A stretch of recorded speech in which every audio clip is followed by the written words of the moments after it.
耶利米书23章第1节到第6节。第1节，上主讲：遐会杀害佮赶散我草场的羊的牧者有灾祸啦！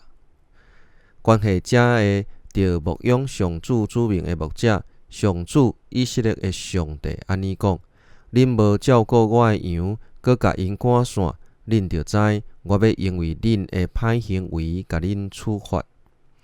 我要聚集遐个剩落来的羊，对我赶散因去的所在，甲因带转来，互因生炭佮加添真多。